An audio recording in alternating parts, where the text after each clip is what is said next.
know that Lent is now officially over, but I want to begin my sermon today with a rather embarrassing confession. I never learned to dance. In the conservative church of my childhood, dancing was considered a sin. It was thought to excite sexual feelings in people, and that was the very last thing we ever wanted to do. So I was a good boy, and I never learned. In the years since then, I have faked my way through dance clubs and wedding receptions, but never easily, never comfortably. It makes me feel clumsy and uncomfortable in my own skin. Well, except for this one time. During my senior year of high school, my family hosted an exchange student from Spain. And the exchange student organization would plan occasional social outings for the students and their host families as ways for us to get to know one another better. One day they planned a folk dancing class, and the very idea of it struck terror in my 17-year-old heart. I was convinced that I would make a dancing fool of myself. The dreaded day finally arrived, but to my great relief, I soon realized that nobody else there knew how to polka or rumba or square dance. We were all beginners. We all had to listen to the instructions and move together in order for it to work. It was clunky in the beginning, but soon we began to move with greater grace and beauty. I began to move with something approaching grace and beauty. Soon I was laughing. Soon I was having this wonderful, wonderful time. To this day, the memory of that experience stands out as one of the best of my entire life. And I would never have experienced that kind of joy and freedom had I refused to dance. If I had stayed static and unmoved, unmovable. That dance class is a metaphor for how we learn some of the most important things of our lives. Full comprehension rarely occurs in stasis. We may gain some knowledge, but we usually don't get things, really understand them, until somehow that knowledge interacts with our daily lives, with our living. Isn't it odd, then, that most people approach this day standing perfectly still? Either they are static in some dogmatic belief that Christ rose from the dead as an intellectual concept, or they are static in their conviction that the resurrection is the most ridiculous thing they have ever heard. But neither of those groups really gets it. Because you cannot know the resurrection in stillness. One comes to know the resurrection in the movement of this dance we call life. As if to underscore that point, John's account of the resurrection is staged like a frenetic modern dance.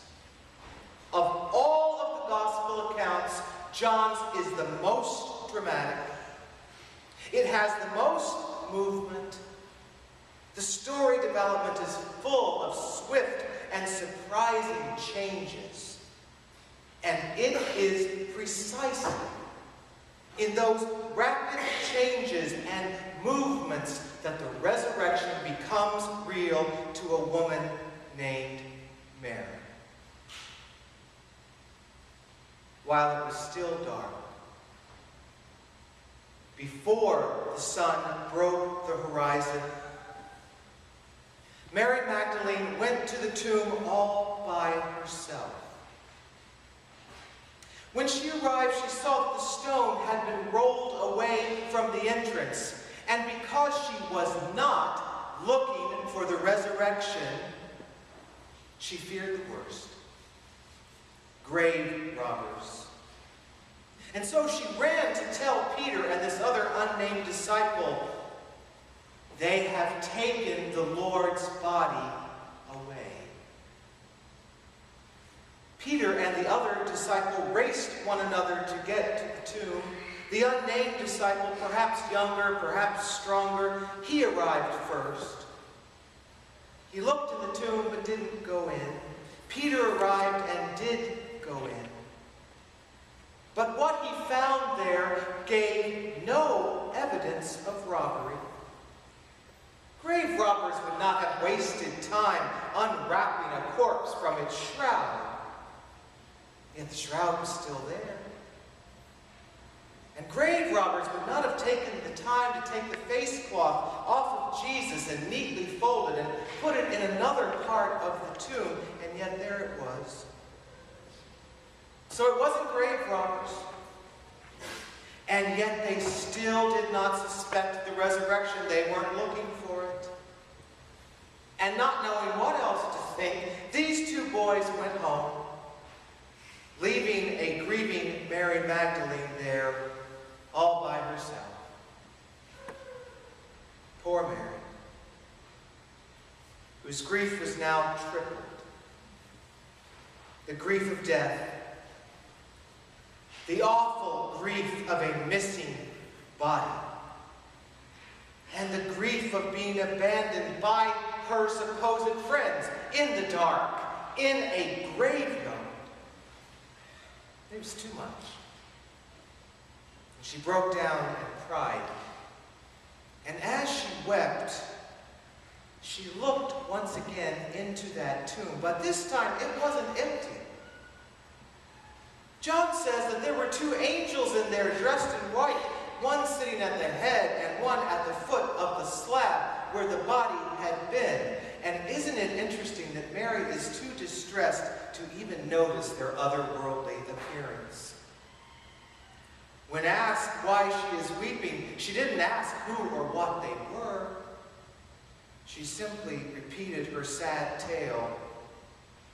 They have taken him away, and I do not know where to find him.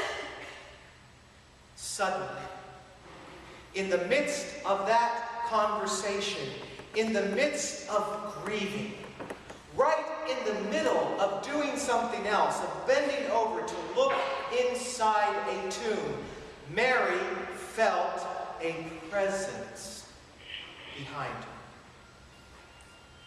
Turning around and thinking it was the gardener, she asked, "Sir, if you know where he is, please tell me." For whatever reason, Mary did not immediately understand that that presence behind her was the resurrection and the life. But then Jesus called her name. That's really all it took. She responded, "Rabboni," which literally means "my rabbi." It's a term of endearment. Mary then did what we all do in such moments of revelation. She tried to grab hold, to freeze it in time. She wanted to touch Jesus, to hold Jesus, but the risen Christ would not allow it. Resurrection can't be controlled, touched, or held on to.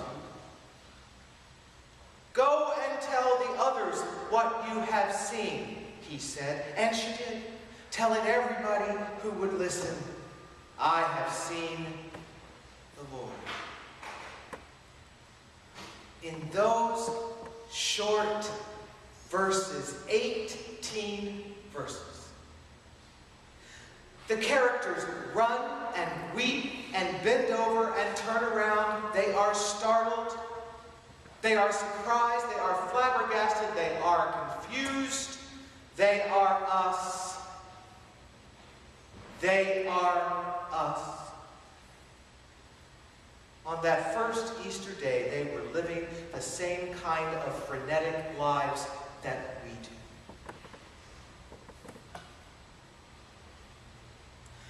Lots of folks get hung up on what happened in the tomb. And that's odd.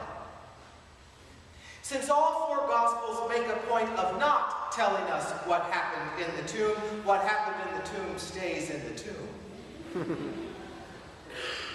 But they do make a point. And a very big point about what happened in the garden. In the real world where people live. What happened when the people were busy doing something else. And that, it seems to me, is pivotal in understanding how the resurrection manifests itself on this Easter day and on every other day of our busy lives. It's actually when we're doing something else. It's when we're doubled over with grief. It's when we are confused by the way our lives have turned out. It's when we're full of doubts and fear, when we're lost, that suddenly we know a presence. A presence. When asked by Rolling Stone reporter why she had become a Christian so late in her life, Jane Fonda replied that she was drawn to faith in Christ because she had experienced, and I quote, a reverence humming in me.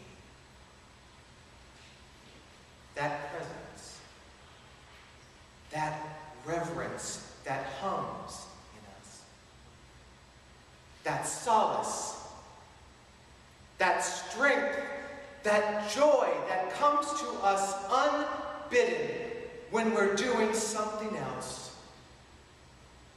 That is the risen Christ. That is Christ. That is Christ, who only stays just long enough for us to understand in our bones that we are not alone. We are never alone.